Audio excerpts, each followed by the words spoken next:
pipilit ko na i-compose yung sarili ko.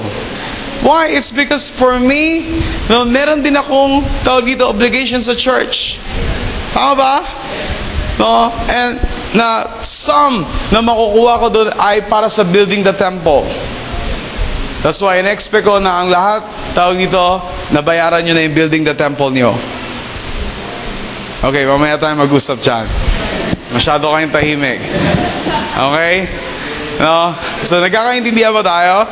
So, sa madaling salita, tawag dito, it's because meron akong tineg, no, na amount na yun yung para sa akin na building the temple sa amin dalawang mag-asawa.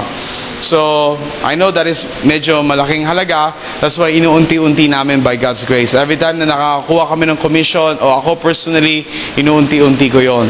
So, tawag dito, I hope and pray, tulungan nyo akong manalangin na kasi meron kaming pinirmahan na kasunduan and then pinanotaryo talaga namin yon. So, tawag dito, nasa, what is that? October 18, mabigay niya fully, mabigay niya yung exact amount. No? To be honest with you, so by God's grace, no? So please help us na ipanalangin yung bagay na yun. Why? It's because, tawag dito, kami personally, no, we want to bless the church. I don't know, ano nasa puso nyo? May naririnig ba kayo? Okay, kayo ba gusto nyo i-bless ang church? Amen? Ikaw sa ba ako rito? Kayo ba, you want to bless the church? Yes. No, dapat isa yung puso natin, di ba? Yes. No, hindi, you want to bless the church?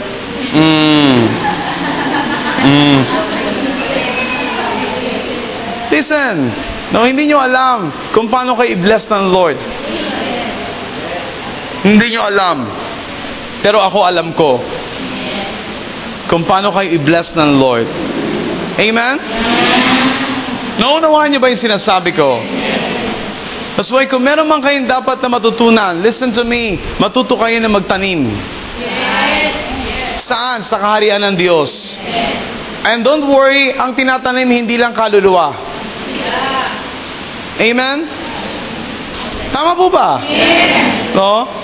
Hindi ka pwede, nagtanim ka ng sibuyas, ang kukunin mo pera. Kukubre mo pera. I tell you, magtanim ka man kahit saan ng kamote, hindi magbubunga ng pera yan. Tama ba? It is a principle in the Bible. No? Ano yung tinanim mo, yun yung aanihin mo. Nagtanim ka ng galunggong, huwag ka ba't ba napunta tayo sa galunggong? Okay?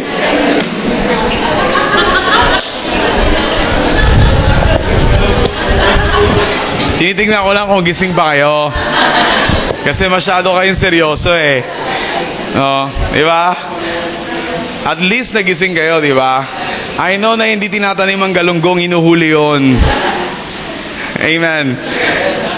Di ba? But please, no? Pagdating sa ganitong bagay, hindi dapat maging iba sa inyong pandinig. Kung meron akong isang bagay na dapat na, you know what? Kung meron man kayo isang bagay na dapat matutunan, listen to me, maging open kayo sa lahat.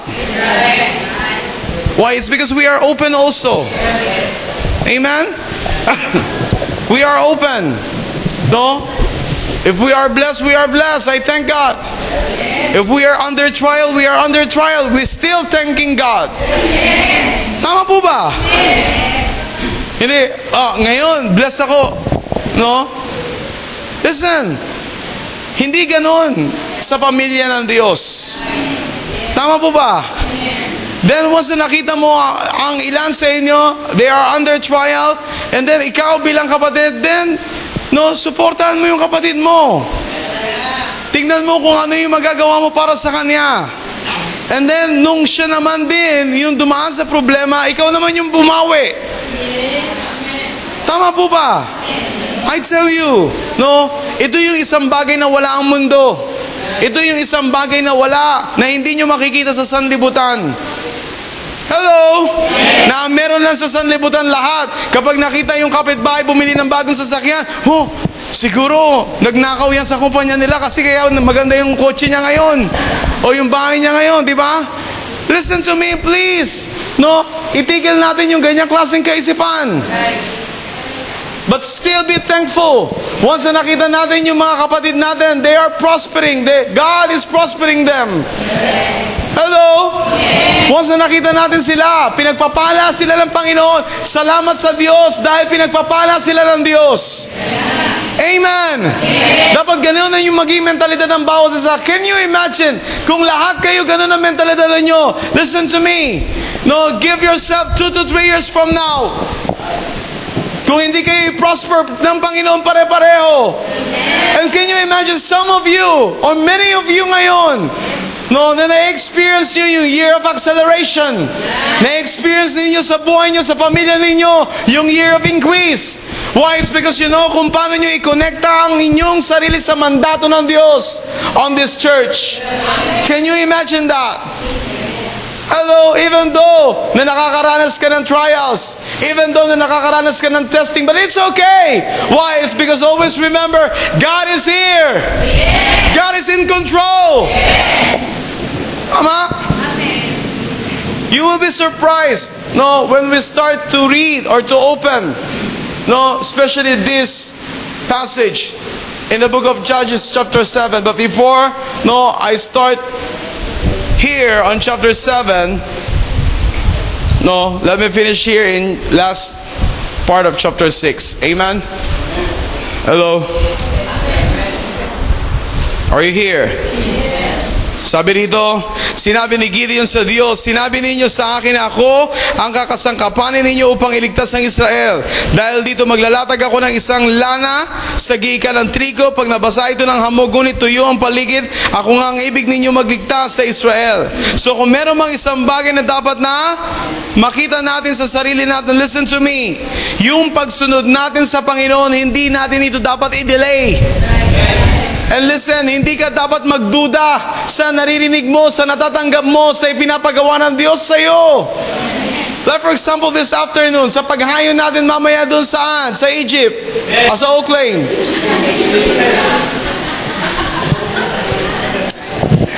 Egypt kasi kayo ng Egypt eh. No? Doon saan yun? Oak Lane? Doon sa Oak Lane. Kasi nga naman, nung pumunta ako doon, parang Egypt. Sabi sa akin ni Brother Ray, Pastor, kita mo, disyerto. Oh, naglalakad kami dun sa ng bandang hapon. Oo nga, no. Sabi ko, oo nga, no. Talagang disyerto, no. Oo nga, Pastor. Nakakatakot dito maglakad sa gabi. Diba? At least ngayon, hindi na sila naglalakad pag pupunta sila doon. Praise God. Amen? Amen. Ba't malungkot kayo? O sige, kayo din. Sige, ganun din kayo. Don't worry, hindi na kayo maglalakad pag pupunta kayo sa gawain nyo. Kasi kapitbahay nyo lang. Amen? Amen. Tatalon na lang kayo. No? Ba't dito seryoso? Dito masyadong makwela. Pwede ba balansin natin? Ano ba yung nakain nila na hindi nyo nakain? Sino kumakain ng kanin dito? Di ba kanin naman kinakain natin? Trigo. Sino kumakain ng trigo? Mais. Hindi naman siguro, no? Okay. Listen. No? Nagkakaunawan ba tayo? No? So, you know what? Kahapon nga, nung dala-dala namin yung sasakyan, tawag ito, yung sa van, at the same time yung sasakyan ko, no, nakikita ko na talaga siksikan sila sa loob. No, kala mo sardinas. Alam mo, pag nagbukas ka ng dilata, makikita mo yung sardinas. Kagalan sila lahat. No, sa kanila, nakagalan din sila kahapon. No, habang, pasok na. Upo ka doon. Dito. Meron silang pahinante. Alam niyo yung pahinante? No? Sinasalansan. Okay. Dito. O, kulang pa dito, usog. O, dito sa gitna. Usog. No, nakagalan sila lahat. No? Diba? So at least, maybe next time, amen. Once na pumunta tayo doon, listen. No, maaring hindi na dalawang sasakyan dala natin by God's grace. No, maaring ang ilan sa inyo meron na kayong mga sasakyan by that time. Amen. So, I thank God for that. Makikisabay na lang kami sa inyo. At least, no? Pag nasiraan man, Sakyan mo yun eh, ayusin mo.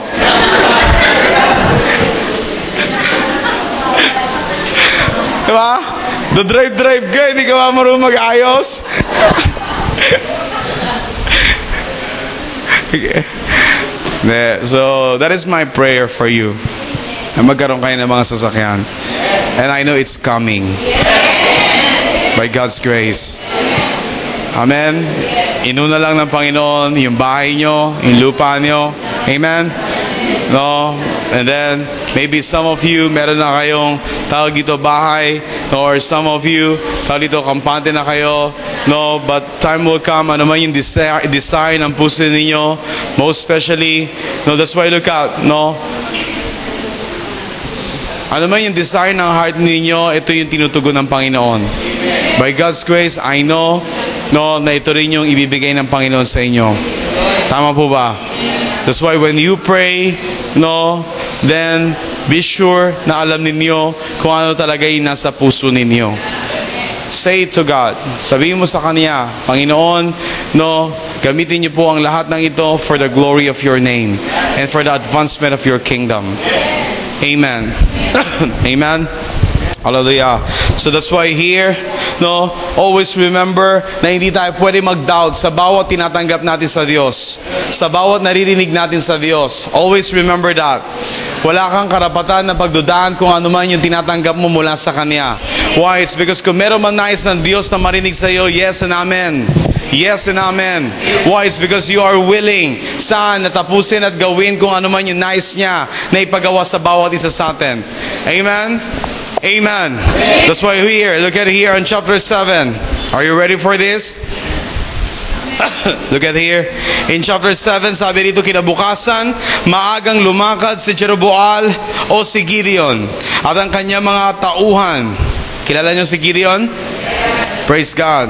Nakita na kayo? Okay, good. Sabi rito, nagkampo sila sa may bukal ng Harod. Samantala, ang mga Madyanita ay nasa gawing hilaga sa kapatagan sa may burol ng More. Are you here? Look at here on verse 2. Sabi rito, sinabi ni Yahweh kay Gideon, napakarami ng kasama mo, baka akalain nilang nalupig nila ang mga Madyanita nang di dahil sa tulong ko. So can you imagine this? No? Even ang Diyos, naniniguro siya. Why? It's because most of the time, kung ang lahat meron tayo, baka isang araw sabihin na natin, oh, no, I'm so blessed, hindi ko na kailangan ng Diyos. Even ang Diyos, nag-iisip siya. Even ang Diyos, nag-worry siya. Baka one day, you know what, sabihin ng mga tao, hindi ka na namin kailangan, Panginoon. That's why look at, no, kung mapapansin ninyo, sa bawat araw ng buhay ng bawat isa sa atin, every day, dumadaing ka, anong sinasabi mo, Panginoon? Kailangan kita sa buhay ko. Why? It's because at the back of your mind, meron kang pangangailangan. It's okay to say that. Are you here? Yes. Hindi ka nagiging hypocrite every time sinasabi mo yun sa buhay mo. Why? It's because alam ng Diyos. Look at, itong tao na to meron siya pangangailangan. Para isang bagay nice ng Diyos na maitanim sa kaisipan mo. Ano yun? Sa kabila ng pangangailangan mo, alam mo dapat na higit sa lahat, siya ang kailangan mo. Yes. That's why hindi natin pwedeng hayaan o pabayaan ang sarili natin na, no? Look at, tayo ay napapagpala sa lahat ng bagay, umaasenso sa lahat ng aspeto, and yet nakakalimutan natin ang Diyos. Don't do that to yourself. Hello. That's why if you remember, God is always reminding us, seek ye first the kingdom of God. Seek ye first the kingdom of God. Hello. That's why, can you imagine, sabi dito, napakarami ng kasama mo. Sabi ng Diyos, baka akalain nilang nalupig nila ang mga Madyanita nang di dahil sa tulong ko. Ano ang nais ng Diyos? Isa lang. Nais ng Diyos, no, sa kabila ng katagumpayan na meron, no, sa kanyang bayan, no, na-experience ng kanyang bayan, maalala ng kanyang bayan na dahil sa tulong ng Diyos. Are you here? Amen. No? That's why ikaw at ako ay naging mananagumpay. Yes. That's why hindi natin pwedeng kalimutan ng Diyos. Hindi natin pwedeng sabihin, oh, ang galing-galing ko, ang talino ko, ang sipag ko. Did you get this? Why? It's because ang lahat, no, sa Diyos nagmula, anumang meron tayo. Amen. That's why, huwag mong kalimutan sa sarili mo. Listen, bakit ka, you know what, napagpala, it's because of Him. No? Bakit ka merong lakas sa bawat araw? It's because of Him. Bakit ka merong talino? It's because of Him. No? Bakit merong kang pabor? It's because of Him. Bakit merong ka ng lahat ng hinihingi mo sa Kanya? It's because of Him. Why? It's because nakita mo ang sarili mo na lumalago ayon sa Kanyang kalooban. That's why this time, hindi niya inayan na ipagdamot kung ano ang pangangailangan mo. That's why, can you imagine, kung makikita lamang natin sa sarili natin kung paano tayo tunay na maging kaisa niya, I tell you. That's why if you remember, sa time ni Abraham, sinabi niya, hindi ko pwedeng hayaan na itago ang mga bagay na ito sa aking lingkod na si Abraham. He revealed, you know what? No, things sa buhay ni Abraham. Why? It's because alam ng Diyos, alam ni Yahweh kung ano yung tinatawag na partnership. Alam ng Diyos kung ano yung salitang teamwork. What about us? I hope and pray from this day forward, hindi natin makalimutan. Listen to me, ang mga bagay na ito sa buhay natin. But every day in our lives, from time to time, we are reminding ourselves saan sa mga katotohanan ito, Lord, I need you. Yes. We need you. Yes. So, please.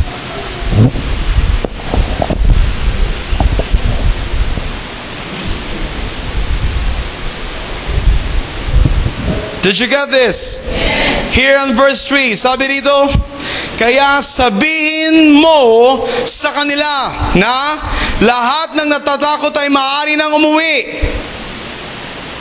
Write it down.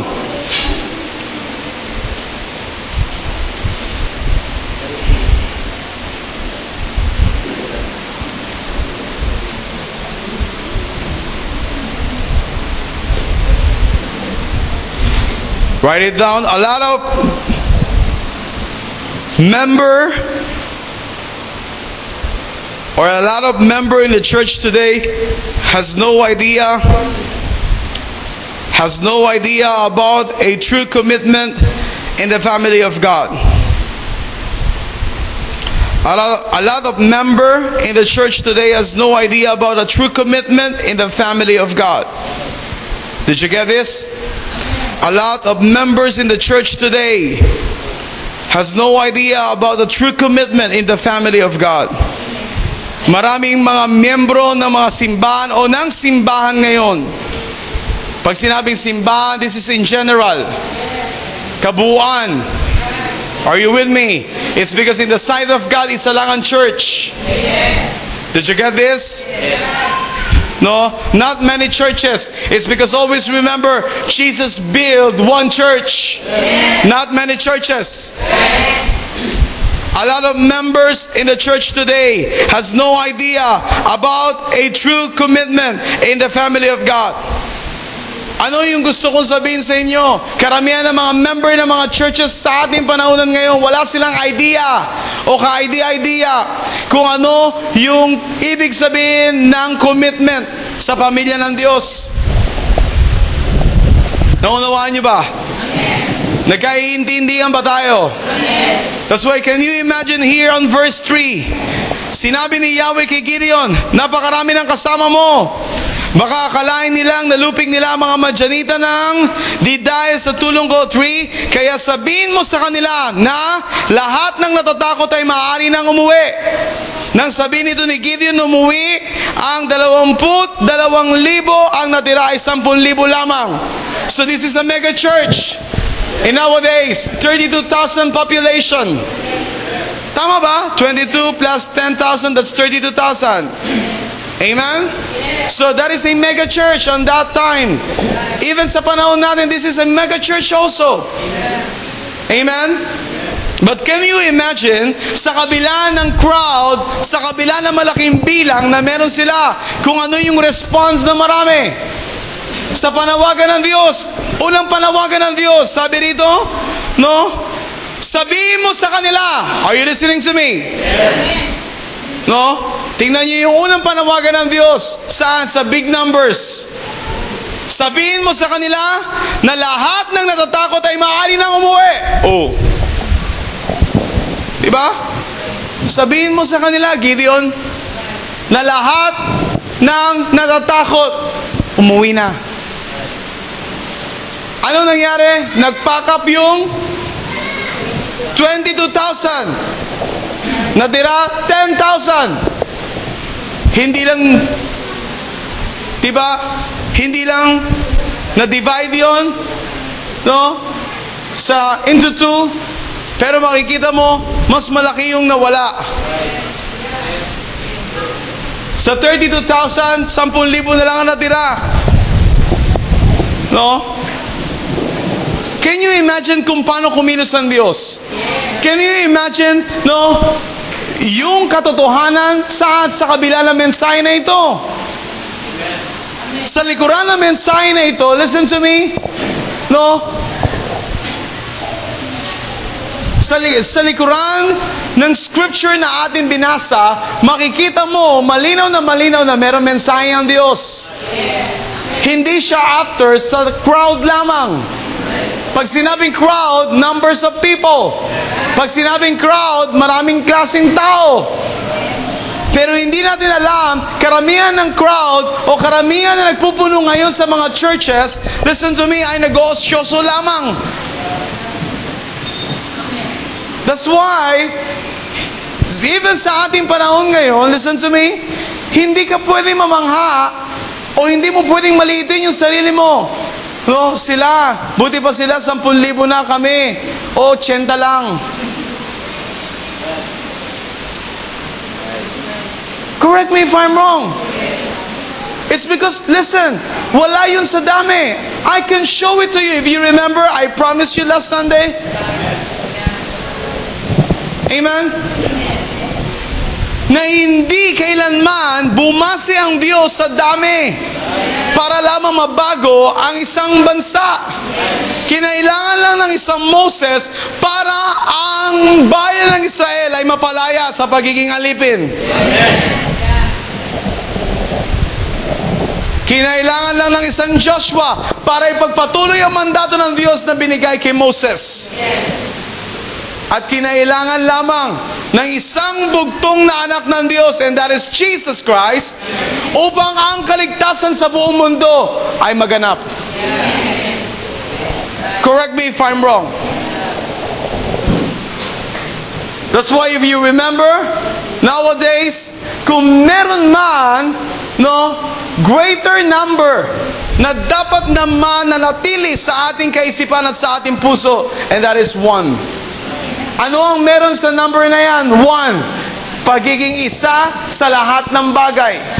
Bilang pamilya at sambahayan ng Diyos. Ito yung isang bagay na nais niya na makita sa bawat isa sa atin. That's why always remind yourself, ako ba ay kaisa sa pamilyang ito? Amen. Kung sinasabi mo na ikaw ay para sa iglesyang ito, then ipakita mo na ikaw ay karapat-dapat na maging bahagi ng iglesyang ito. Yes. 2 weeks ago, nung meron akong kinausap dun sa couch, sabi ko sa kanya, I will give you 3 things.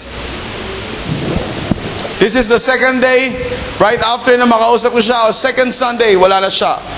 And listen to me, let me tell this to you, I'm not expecting her anymore in the church. Why? It's because, listen, hindi ako naglalaro ng buhay ko, at lalo tigit sa lahat, no, hindi ko kailanman inasam o ninais man lang, no, na makita ko lang yung crowd, kontento na ako. No. The reason kung bakit kayo nakaupo dyan is because you are willing to give your life to Jesus. Yes. That is my expectation to all of you. Yes. Except dun sa mga visitor natin ngayon. Amen? Exempted kayo doon. But the rest, listen to me. Please, hindi kayo exempted.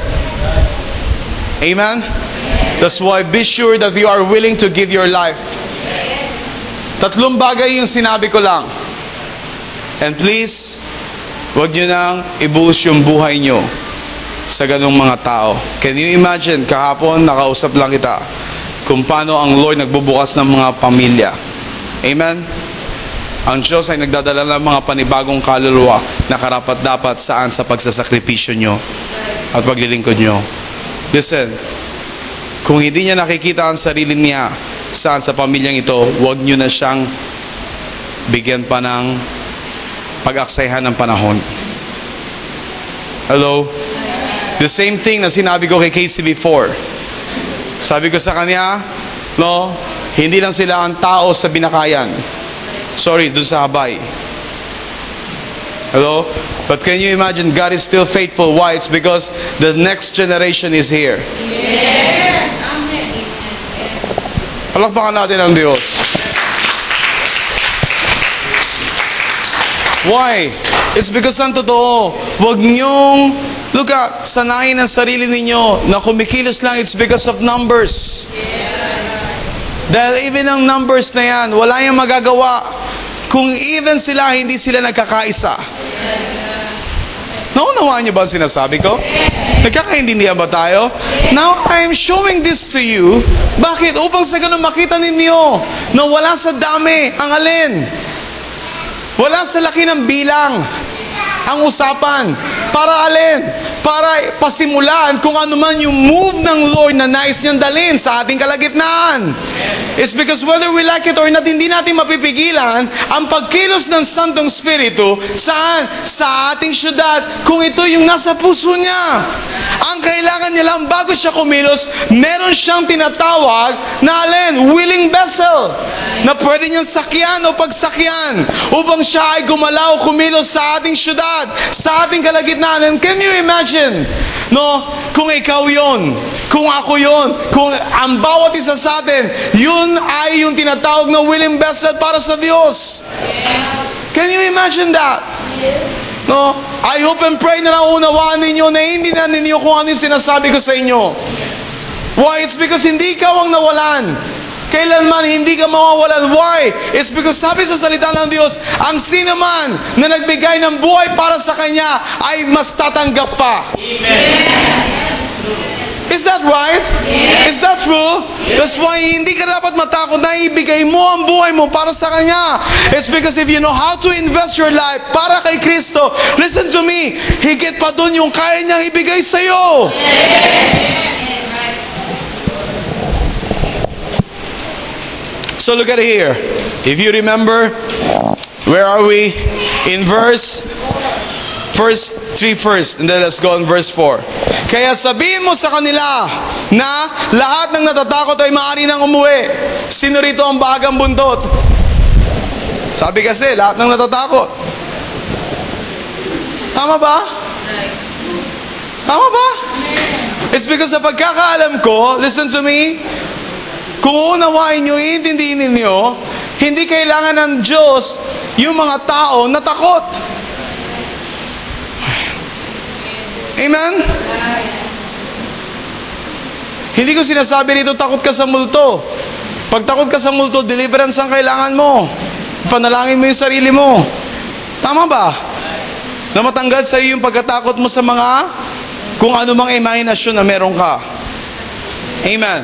Pero ang sinasabi rito, takot saan? No, sa ipapagawa ng Diyos. It's because, listen, hindi mo dapat ikatakot ang alin? Ang mga inais ng Diyos na ipagawa sa iyo. Kaya nasabihin mo na ito ay maghahantong sa buhay ko, maaari sa kapahamakan. Bakit ka rin matatakot? No, why? It's because ang Diyos din naman ang may hawak ng buhay mo. Siguraduhin mo lang na talaga natanggap mo yon. Tama ba? Upang sa ganon, no, malinaw na ang proteksyon ng Diyos ay nasa iyo. Pero kung nangangas ka lang, nagtatapang-tapangan ka lang, mag-ingat ka. Hello? It's because hindi mo alam yung susuungin mo. Hindi mo alam yung gagawin mo. Are you here? Are you here? That's why, can you imagine? Sabi rito, kaya sabihin mo sa kanila na lahat ng natatakot ay maaari nang umuwi. Nang sabihin ito ni Gideon, umuwi ang 22,000. Ang natira ay 10,000 lamang.